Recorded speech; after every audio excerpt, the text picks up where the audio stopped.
Takemichi Hanagaki couldn't believe his eyes after hearing in the news that Tokyo Manji Gang killed his ex-girlfriend, Hinata Takabana. After 25 years of existence, he comes to the conclusion that he's a failure and nothing but a waste of air for almost 3 decades. But before he can relate to every literally meme on Twitter, someone literally pushes him on the train tracks and now he's gonna die. Takemichi suddenly wakes up and finds himself back in 2005. He has a lame, blonde haircut, his friends look like they're about to bully a high school girl with a red card. Still confused by what's happening, he tags along with his friends, and the group visits a restaurant to discuss their strategy. They're going to fight some middle schoolers and become the best delinquent group in town.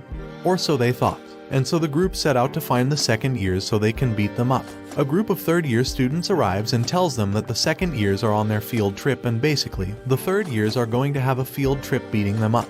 Takemichi's friend tells them that they have already talked to their boss, Masaru, who's Takemichi's cousin. But it turns out that Masaru's just that gang's errand boy. After the third years order Masaru to fetch some drinks, they immediately destroy Takemichi's friends, literally beating them to a pulp. The third years tell them they're going to be soldiers of the Tokyo Manji Gang from now on, and Takemichi's group apologizes for making trouble. On the way home, Takemichi bids his friends goodbye and rushes to visit Hinata. Hina hears the bell and opens the door. Seeing Hina alive and well, Takemichi cries and tells her he's going to go home. He then goes to a park to have a Sigma male moment with self-deprecation and self-loathing. But his moment is interrupted when he sees a bunch of bullies going extra loud, which irritates him. Takemichi goes for a solid jab, knocking one of the guys out while saving the bullied kid. He advises the kid, and upon talking with him, he learns that he's Hina's younger brother, Naoto Takabana. Takemichi then reveals to Naoto that he died from a train accident 12 years in the future and now he's living in the past. He also tells Naoto to protect his sister and make sure that he remembers this day. Naoto agrees and goes for the handshake. A few seconds later and Takemichi wakes up. He's now back in 2017 and is alive and well. The police introduce him to his savior, Naoto. He tells Takemichi changed his life 12 years ago when Takemichi saved him from the bullet. He's now a police officer investigating and tracking down the Tokyo Manji Gang and the incidents that lead to his sister's death. Naoto also believes that Takemichi can time leap into the past, and he tells Takemichi that he needs his help to save his sister. With Takemichi's time leaping ability, he believes that he can save Hina from her terrible fate. And so for the next 2 days, Naoto drills into Takemichi's barely functioning brain all the information that he can absorb. Naoto tells Takemichi that Tommen has 2 leaders, Sano Manjiro and Kisaki Teta. He tells Takemichi that if these 2 leaders have never met, Tokyo Manji Gang would never go south in the first place. Takemichi's goal is to stop them from making contact. And so Takemichi jumps back into the past and finds himself in the middle of the Fight Club. The first rule of Fight Club is to not pass out in one hit. And since Takemichi gets one-shotted, he gets beaten up. Once the gang's done beating him up, Takemichi asks Kiyomasa if he can meet either Sano or Kisaki. But the group laughs at him and then he gets beaten up again.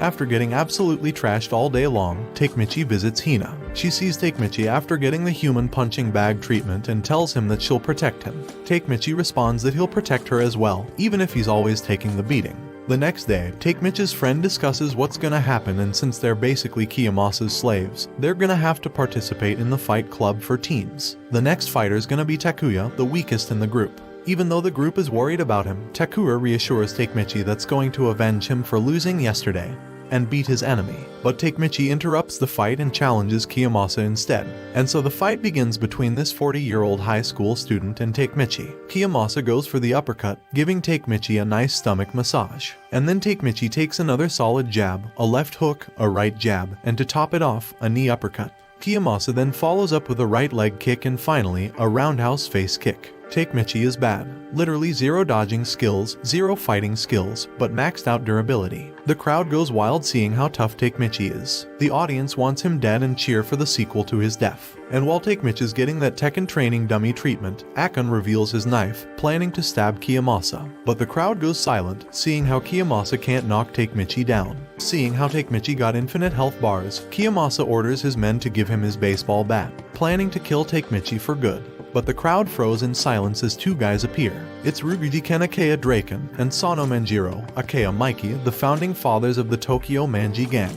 The crowd bows down to Mikey as he walks towards Takemichi and Kiyomasa. Kiyomasa greets Mikey, but Draken surprises him with a breakfast kick. Mikey goes after Takemichi and asks his name. Takemichi then tells him his full name and Mikey gives him a nickname, Takemichi. He then befriends Takemichi, beats Kiyomasa up, and leaves the scene.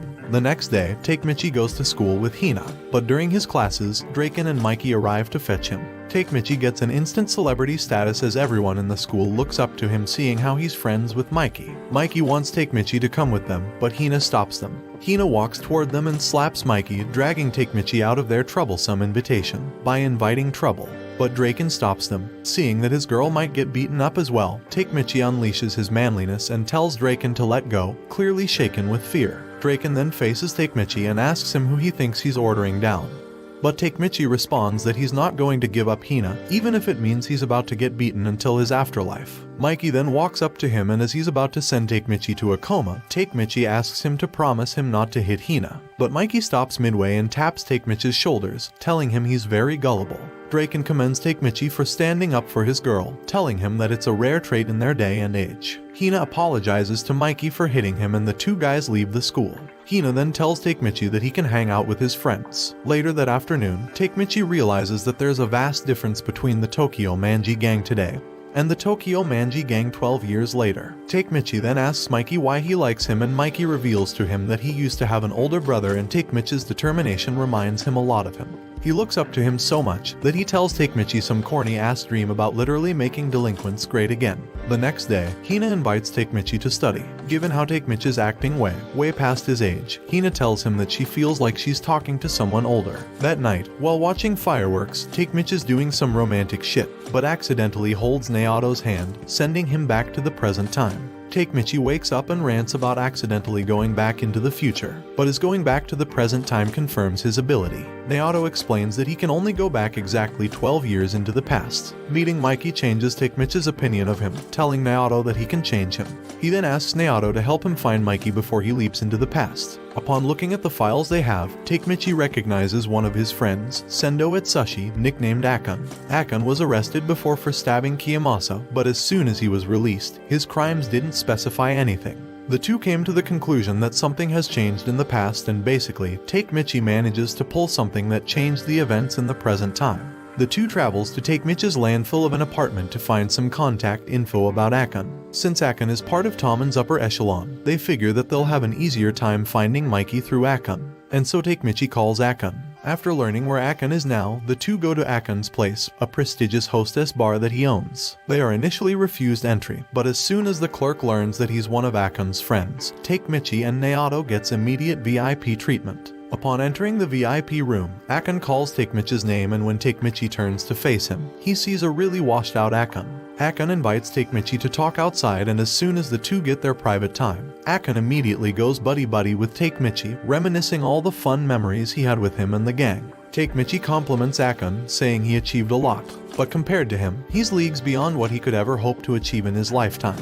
Akon goes directly to the point and asks Takemichi if Naoto's a cop, and tells him he doesn't have to hide the fact that he's with a cop, given how Toman's in their information network, hinting how dangerous Toman really is. He recognizes that Naoto is Hina's brother. He then reveals to Takemichi that he's the one who pushed him to die on the train tracks, but something crazy happened and he's still alive. He states that Takemichi should have died, but Naoto arrived just in time to save him. Akon couldn't make sense of what just happened and came to the conclusion that the only reason he's still alive is because Takemichi can go back into the past. Takemichi then gaslights Akon that it isn't him to be that sharp. Akon wonders how things turn up like this, especially with him being one of Kisaki's soldiers, and how Toman members are afraid of Kisaki. Akon also adds that Mikey changed when Draken died, telling him that he's living off of dirty money. While crying, Akon tells Takemichi to save everyone, then he jumps off the building. Later, Takemichi tells Naoto that it was Kisaki who turned everyone in Toman evil. He promises Naoto he's going to save everyone. After looking up some clues as to what happened that resulted in Draken's death, Naoto tells Takemichi that they have 2 weeks to act before it happens. And so Takemichi jumps back into the past, finding himself with an unknown girl on top of him. Takemichi sprints outside and meets Hina. Hina immediately senses the difference between Takemichi and states that's he the adult Takemichi. Draken calls Takemichi and Hina tags along with him. Toman then starts their meeting and they're going after Mobius, another gang who went after Pa's friend's girlfriend and family. Apparently, a guy called Asanai beats Pa's friend up and assaults his girlfriend, as well as taking their money. Mikey asks what Pa wants to do against Mobius, and Pa emotionally replies that he wants revenger for his friend. The next day, Takemichi tails Draken and tells him he's going to be his bodyguard. He follows them from one place to another, trying to find out if Draken and Mikey will fight. The turning point of Tommen's faction for the worse was when it was split between the Draken and Mikey faction, and Take Mitch's mission to prevent that from happening while finding out how Draken died, which he intends to stop from happening as well. While following Draken and Mikey, Take Mitchie ends up in a hospital where Pa's friend's girlfriend is currently confined in. The victims' parents arrive and go after them, airing all their grievances. Draken bows down and apologizes to them for causing trouble. Mikey's irritated at the parents wanting to go after them, but Draken stops him and pushes his head down as a sign of respect. Draken tells Mikey that they're going to fight Mobius and explains to him the importance of taking care of the gang as well as their families. They don't want to drag innocent people into their mess, telling him that he just needs to have a heart and empathy. The two leaders leave the hospital and one of the captains arrives to take Mikey away. After seeing their interactions together, as well as the sign of respect with the victims' parents, it's clear to Take Mitchie now that there's no way Draken and Mikey would fight. He needs a reason to find out why Draken will die in 2 weeks and investigate more into the matter. And so Take Mitchie leaps back into the future to find a guy called Asanai, the same leader of Mobius 12 years ago.